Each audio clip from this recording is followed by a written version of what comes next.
یہی جب ممبئی اٹیکس ہوئے تو اس نے نواز شریف سب سے پہلے بولا کہ وہ جو ایک لڑکا وہ کون سے گاؤں میں تھا پاکستان میں جدھر سے اٹیک ہو. اس نے کم باکر کو ایک انٹرویو دیا تھا اور اس نے اس انٹرویو میں بتا دیا کہ وہ پاکستان سے. یعنی پہلے ہی ایک بہت بڑا ایک پاکستان کے خلاف ایک مہم چلی ہوئی تھی اور خاص طور پہ آئی ایس آئی اور پاکستانی فوج کو ٹارگٹ کیا جا رہا تھا. یہی جب نواز شریف نے پہلے کہا یہ پھر نواز شریف سب سے ڈون لیگز کیا تھی کہ وہ جو لڑکا ڈون لیگز کے اندر نواز شریف اس کی گورنمنٹ باقاعدہ یہ کہتی ہے کہ جو دہشت گردی ہندوستان کے خلاف ہو رہی ہے اس میں پاکستان کی آئی ایس آئی ملوث ہے, پاکستان کی فوج. اور نریندر مودی بار بار پاکستان کے سپہ سالار جو تب تھے جنرل رحیل, بار بار یہ کہتے تھے کہ وہ دہشت گرد ہے, دہشت گردوں کا سردار ہے. اور نواز شریف اس کو شادی پہ بلا رہا تھا, اسی نریندر مودی کو جب کھاٹمانڈو کے اندر سارک کانفرنس ہوتی ہے تو برکا دت جو ان کی لیڈنگ جرنلسٹ ہیں وہ اپنی کتاب میں لکھتی ہے کہ چھپ کے سائٹ پہ نواز شریف نریندر مودی سے میٹنگ کر رہا تھا اور اس کو یہ کہہ رہا تھا کہ میں اپنی فوج سے مجھے بچائے, یعنی اپنی فوج سے ڈر کے. اب یہ وہ لوگ ہیں جو آج ہمیں کہہ رہے ہیں کہ ہم جناب غدار ہیں. ان لوگوں کے پیسے باہر پڑے ہیں, ان کی اربوں ڈالر باہر پڑے ہوئے ہیں, ان کی کرپشن جو یہاں سے پیسہ چوری کر کے لے کے گئے اس کے اوپر داستانیں لکھی ہوئی ہیں, بیرون ملک کتابوں میں مینشن ہے, بی بی سی کی ڈاکیومنٹری میں ان کی چوری کا مینشن ہے کہ یہاں سے چوری کر کے پیسہ باہر لے کے گئے. یہاں ان کے اوپر پتہ نہیں کتنے کرپشن کیسز ہیں. تو آج یہ بتایا جا رہا ہے کہ ہم اپنی فوج کے خلاف ہیں اور یہ اب محب وطن وہ پاکستانی بن گئے ہیں جو کہ آ کے ہمیں غدار کہہ رہے ہیں. دیکھیں یہ سازش اتنی خطرناک ہے کہ اگر ایک ملک کی سب سے بڑی جماعت کو اگر آپ اس کی فوج کے سامنے کھڑا کر دیں اور ان کے اندر اختلافات پیدا کر دیں, اس سے زیادہ ملک کو نقصان کوئی چیز نہیں پہنچا سکتی. میں 18 سال کا بھی نہیں تھا جب میں ایسٹ پاکستان میچ کھیلنے گیا, مجھے یاد ہے 1970 مارچ میں, اور میں میرا فرسٹ کزن تھے بریگیڈیئر شفیق, ان کے ساتھ ٹھہرا ہوا تھا. تب مجھے پتا چلا کہ وہ کتنی نفرت اپنی فوج کے اندر اور وہ بنگلہ دیش کی جو سب سے بڑی جماعت ہے اس کے اندر پھیل چکی تھی. اور اس کے بعد ہم سب جانتے ہیں کہ ہمارا ملک ٹوٹا. ہمیں پتہ ہے کہ ہمارا ملک جب آپ ایک سب سے بڑی جماعت اور فوج کے بیچ میں جو ہوا, یہ پاکستان کی تاریخ کا سب سے افسوسناک واقعہ کہ ہمارا ملک ٹوٹ گیا. آج وہی کوشش کی جا رہی ہے. ایک پارٹی ہے پاکستان کے اندر جو پوری فیڈرل لیول کے اوپر پارٹی ہے, سارے صوبوں کے اندر پارٹی ہے, سب سے بڑا ووٹ بینک اس پارٹی کا ہے. وہ پارٹی اوپر سے لے کے گلگت سے لے کے قبائلی علاقے سے لے کے کوئٹہ سے لے کے کراچی, سندھ, پنجاب, سارے ملک میں آج وہ سب سے بڑی پاکستان کی پارٹی ہے. اور یہ سازش کی جا رہی ہے, اور سازش وہ لوگ کر رہے ہیں جو اس بیرونی سازش کا حصہ ہیں, کولیبریٹرز ہیں وہ. اور وہ سازش کیوں کر رہے ہیں اب میں بتاؤں. ہوا کیا, پہلے ہماری گورنمنٹ گرائی گئی, انہوں نے سمجھا کہ ختم ہو جائے گا. یہاں جب گورنمنٹ جاتی ہے لوگ مٹھائیاں بانٹتے ہیں, وہ پبلک سڑکوں کے اوپر آ گئی. پھر ہم نے ایک پرامن احتجاج کرنا تھا 25 مئی کو. انہوں نے وہ یعنی عوام کے خلاف جو ظلم کیا ہے, یعنی کبھی اس ملک کی تاریخ میں ایسی حرکتیں نہیں ہوئی. 2-3 بجے لوگوں کے گھروں میں جا کے وہاں عورتوں نہ چادر نہ چار دیواری کی فکر, وہاں انہوں نے دہشت پھیلائی. کبھی ایسی دہشت نہیں پاکستان میں پھیلائی گئی جس طرح کی شیلنگ کی فیملیز پہ, لوگوں پہ. یعنی جو انہوں نے کر سکتے تھے وہ ظلم کیا, اور اس کے پیچھے ایک ہی سوچ تھی کہ اس کو کرش کر دو پارٹی کو. ان کے ممی ڈیڈی ٹائپ لوگ ہیں, یہ جب ہم پورا زور لگائیں گے ان کو ڈرائیں گے, یہ سارے گھروں میں بیٹھ جائیں گے. اس کے بعد آ گیا بائی الیکشن کمیشن پوری طرح ان کے ساتھ ملی ہوئی. اس نے ہر حربہ استعمال کیا ان کو جتانے کے لیے نون لیگ کو. ایڈمنسٹریشن ساری ان کے ساتھ ملی ہوئی, پوری انہوں نے کوشش کی وہ الیکشن, اور یہ پورے ان کو پورا اعتماد تھا کہ وہ الیکشن جیت جائیں گے. اس طرح کی پبلک نکلی کہ پاکستان کی تاریخ میں کبھی بائی الیکشن کیا, جنرل الیکشن میں اس طرح پبلک نہیں نکلی, اور سارے جو منصوبے تھے ان کے فیل ہو گئے, اور یہ ساری جماعتوں نے مل کے الیکشن لڑا اور وائپ آؤٹ ہو گئی پنجاب سے. اس کے بعد اور خوف مزید آ گیا ان کو, اور اب یہ جو اب مرحلہ جس میں ہم اب آ رہے ہیں, یہ اب وہ مرحلہ ہے. اب یہ کیا کوشش کر رہے ہیں, پہلے تو یہ جو سارا پوری کیمپین کی ہوئی ہے کہ کسی طرح ہماری اور فوج کے بیچ میں ہماری لڑائی شروع ہو جائے. دوسری چیز کہ انہوں نے اب پورا پلان بنایا ہوا ہے کہ ہمیں پارٹی کو توڑنے کا. پلان کا سب سے پہلی چیز آپ کے سامنے آ گیا الیکشن کمیشن نے جو یہ فورن فنڈنگ کیس ہے. اب فورن فنڈنگ کیس کے اندر کچھ بھی نہیں ہے, یہ صرف یہ کہنے کی کوشش کر رہے ہیں کہ بیرون ملک پاکستانی جب وہ پیسہ بھیجتے ہیں تو وہ فورن فنڈنگ ہے. وہ پارٹی جس کی پاکستان کی تاریخ میں پہلی دفعہ جس نے ایک باقاعدہ پولیٹیکل فنڈ ریزنگ کی ہے, جس کا کوئی اس ملک کے اندر کوئی نہ کبھی کسی نے پہلے کی, اور نہ یہ وہ پارٹیز جن کے سربراہوں کو لوگ کرپٹ سمجھتے ہیں وہ کبھی فنڈ ریزنگ نہیں کر سکتی. تو وہ پارٹی جس نے پولیٹیکل فنڈ ریزنگ کی, جس پارٹی نے باقاعدہ 40,000 ڈونرز کے نام دیے ہوئے 2012 میں, 40,000 لوگ, وہ لوگ خود کال کر کے کہتے ہیں کہ ہاں ہم ڈونر ہیں. ان میں سے کئی لوگوں کو انہوں نے بتا دیا کہ جی کوئی فورن نیشنل وغیرہ, جو ان کو کئی پاکستانیوں کو بنا دیا کہ جی یہ تو غیر ملکی ہے. وہ پارٹی جس نے فنڈ ریزنگ کی, جس کی ساری آڈٹ رپورٹس ہیں, جس کی ایک ایک چیز ہمارے سامنے ہم نے ان کو الیکشن کمیشن کو دی ہے, اس پارٹی کے اوپر سارا نزلہ گر رہا ہے. اور میں بار بار کہتا جا رہا ہوں کہ ہم 4-5 سال سے کہہ رہے ہیں, بلکہ عدالت بھی کہہ ان کو بیٹھی ہے کہ ان پارٹیز کی اکٹھی اگر آپ نے آڈٹ کرنا ہے فنڈ ریزنگ تو اکٹھی کریں. میں صرف اس لیے کہہ رہا تھا, میں کیوں چاہتا ہوں کہ اکٹھی ہو, کیونکہ مجھے پتا ہے ہم نے کیسا پیسہ اکٹھا کیا ہے. مجھے پتا ہے کہ ہم نے کیونکہ لوگوں نے ہمیں پیسے دیے ہوئے تھے, ہم نے اپنی ساری آڈٹ رپورٹس, پوری ہماری بکس تیار ہے. مجھے اتنا بھی پتا ہے کہ ان دو پارٹیز کے پاس کچھ بھی نہیں ہے, نہ ان کے پاس کسی نے ان کو پیسے دیے آج تک, نہ کوئی پیسے دے گا ان کو, نہ ان کے پاس کوئی آڈٹ رپورٹس ہے, نہ ان کے پاس کوئی بکس ہیں, نہ ان کے پاس کوئی ڈونر بیس ہے. یعنی کدھر سے پیسہ آیا ان کے پاس. یہی الیکشن کمیشن عدالت کے آرڈر کے باوجود انہوں نے صرف تحریک انصاف کو کٹہرے میں کھڑا کیا ہوا, اور اتنی جھوٹی رپورٹ بنائی ہے, ایسی ایسی چیزیں اس رپورٹ میں لکھی ہیں جو جس دن میں چیلنج کرتا ہوں, جس دن اس کے اوپر صحیح معنی میں عدالت کے اندر یہ تفتیش ہوگی, میں یہ چیلنج کرتا ہوں کہ پاکستان میں یہ ثابت ہوگا کہ ایک پارٹی نے اس ملک کے اندر صحیح معنی میں پیسے اکٹھے کیے ہیں جو پولیٹیکل فنڈ ریزنگ ہوتی ہے.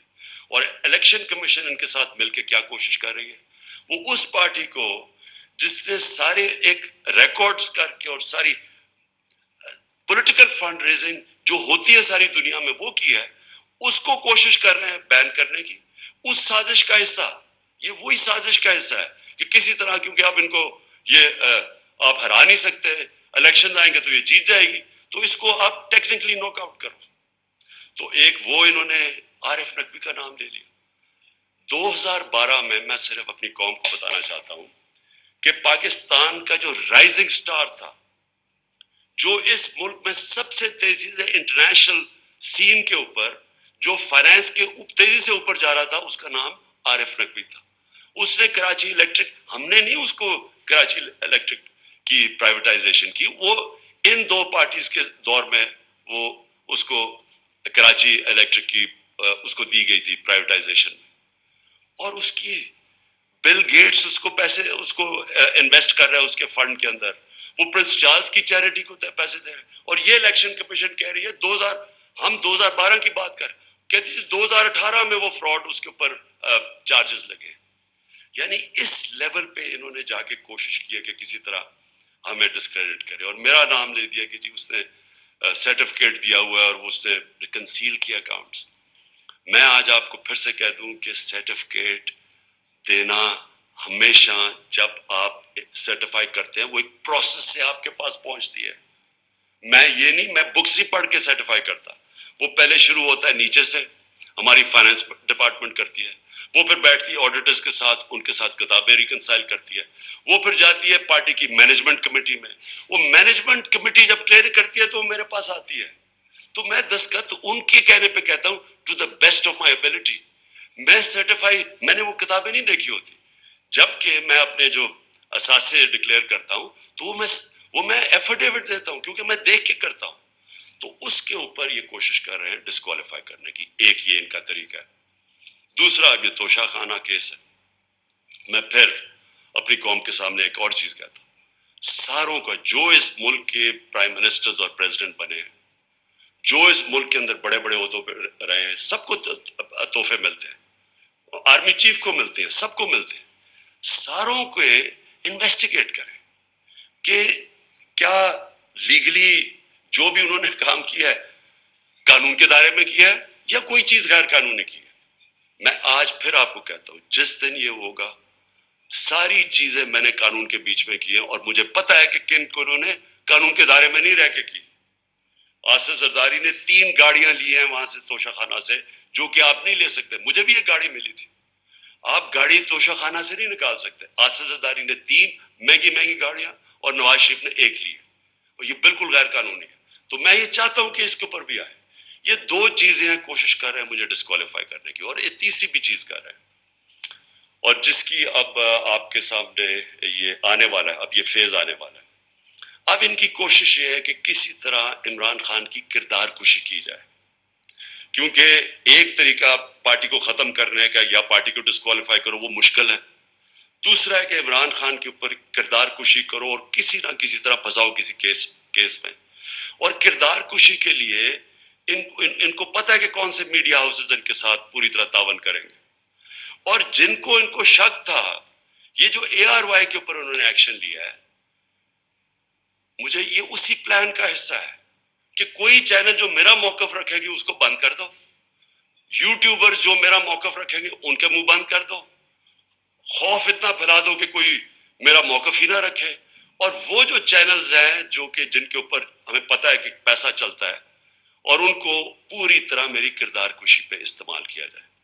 اور یہ ان کا پلان ہے. اب یہ پلان شروع ہو رہا ہے, یہ جو ARY سے ہوا ہے یہ اس پلان کا حصہ ہے, اور یہ ابھی یوٹیوبرز پہ آئیں گے, ابھی یہ سوشل میڈیا کے اوپر آئیں گے, کوشش کریں گے کہ پورا منہ بند کر دیا جائے اور پوری طرح ایک عمران خان کو پبلک کے اندر ذلیل کیا جائے. میں پھر اپنی قوم کے سامنے کہتا ہوں کہ دیکھیں, میرا یہ مان ہے کہ عزت صرف اللہ دیتا ہے, اور اللہ کی اجازت کے بغیر کوئی کسی کو ذلیل نہیں کر سکتا. تھوڑی دیر کے لیے آپ سب کو پاگل بنا سکتے ہیں, آج تک کوئی بھی ایسا پیدا نہیں ہوا جو سارا وقت سب کو پاگل بنا لے. مجھے صرف افسوس یہ ہے کہ یہ جو پروسیس کرنے اب جا رہے ہیں, یہ جس طرح کی اب سختی دکھا رہے ہیں, یہ جو ایک پورا ایک نیا کہ مسل دکھا کے تو اب ہم ان کو کرش کریں گے, لوگوں کو ڈرا دیں گے, دھمکا دیں گے, اب صرف ملک کا نقصان کر رہے ہیں. میں اپنی قوم کے سامنے کہہ رہا ہوں کہ یہ جو اب فیز آ رہا ہے ان کا, اس سے ہمارا ملک ڈیمیج ہوگا. ملک کا سوچنا چاہیے. یہ صرف ذاتی مفادات کے اوپر اور بیرونی جو چاہتے ہیں, جو وہ چاہتے کیا, بیرونی کیا جنہوں نے ہماری گورنمنٹ کرائی, کیا وہ چاہتے ہیں مضبوط پاکستان؟ کیا وہ چاہتے ہیں کہ پاکستان ایک ملک بنے جو اپنے پیر پہ کھڑا ہو جائے؟ کیا وہ نہیں چاہتے کہ پاکستان لائف سپورٹ مشین پہ رہے, تھوڑے تھوڑے پیسے دیتے رہو ان کی؟ اور یہ مجھے نہیں پتا کہ پاکستان کی ایئر سپیس استعمال ہوئی ہے یا نہیں, لیکن بیرونی اخبار, ویسٹرن اخبار آپ پڑھیں تو وہ سارے کہہ رہے ہیں کہ کوئی ڈیل ہوئی ہے پاکستان کے اوپر سے, وہ ڈرون جا کے اس نے افغانستان میں یہ ڈرون اٹیک کیا. اگر ہم یہ کر رہے ہیں کہ جی تھوڑے سے پیسے مل جائیں گے اسے, میں پھر اپنی قوم کو کہنا چاہتا ہوں, دیکھیں ہم نے 80 کی دہائی میں پوری مدد کی, ٹھیک ہے, اس وقت مجاہد تھے ہم, ہمارے ہمسائے ملک پہ کسی کا دوسرے ملک کا قبضہ تھا, لیکن ہم استعمال ہوئے. جیسے ہی وہ وہاں سے قبضہ ہٹا تو ہمارے اوپر سینکشنز لگ گئی تھی.